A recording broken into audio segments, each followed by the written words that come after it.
Kita nak sembang tentang trend adik-adik sekarang yang kebanyakannya nampak seperti memilih pekerjaan berbanding pengajian. Saya perhatikanlah, ada ramai adik-adik kita ni sekarang dah mula bekerja dapat duit daripada social media, main game, jadi Insta famous, Tweet famous, Facebook influencer mungkin. Tapi Facebook influencer ni biasanya orang tua-tua macam tu lah kan. Cuma adik-adik ni dia dah mula buat duit daripada social media dan apa-apa platform yang lebih mudah untuk mereka dapatkan duit dan sada diri mereka lah. Ada yang kaya, ada yang dah selesa. Cuma ada juga sebahagian mereka yang keluarkan statement, tak naklah sambung pendidikan selepas ni, saya nak terus bekerja jadi content creator, main game, streaming dan sebagainya, berbanding daripada meneruskan pengajian sampai ke peringkat tertinggi ataupun peringkat diploma ataupun degree lah kan. Mungkin kita boleh memandang isu ni dalam keadaan yang adil dan normal lah. Pertama, kalau kita menjadi orang yang mengutamakan pekerjaan berbanding mengutamakan pendidikan, kebaikannya ialah kita dah dapat membangun diri kita bekerja dalam suasana yang dewasa lah.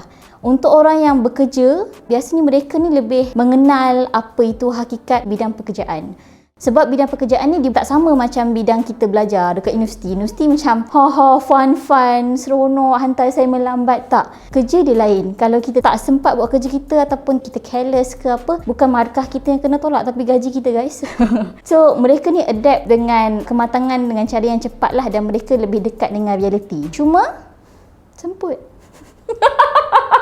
Consnya ialah bila adik-adik lebih meletakkan base pekerjaan tu berdasarkan populariti, followers ke, number followers ke, ia agak bahaya sikit sebenarnya. Sebab kita dah tengok dah trend-trend orang cancel, boycott pengguna ataupun orang yang famous dekat social media ni hanya sebab beberapa kesalahan ataupun paling teruk sebab satu kesalahan yang semua orang nampak dia buat salah. Base kita tu rapuh sebab kita didasari oleh asas yang berasaskan populariti. Jadi bila-bila kita jadi tak popular, kita dikecam, kita diboykot dan sebagainya, ia akan mendatangkan mudarat lah kepada kita kalau kita memang meletakkan base kita, base kerja kita kat situ. Macam kita memang ambil review, streaming ke apa, tiba-tiba nanti orang tak suka dengan kita, orang boykot kita, orang cancel kita, viewers kita akan merudum, orang tak lagi bagi produk kat kita. Jadi adalah tendensi macam tu, itu yang bahaya. Untuk mereka yang nak bekerja dan tak nak sambung pengajian dan pekerjaan mereka tu bukan didasari oleh populariti, misalnya dia suka kerja sebagai cashier, kerja sebagai orang yang susun barang ataupun apa-apa yang tak memerlukan kelayakan yang tinggi, tak ada masalah pun asalkan dia suka,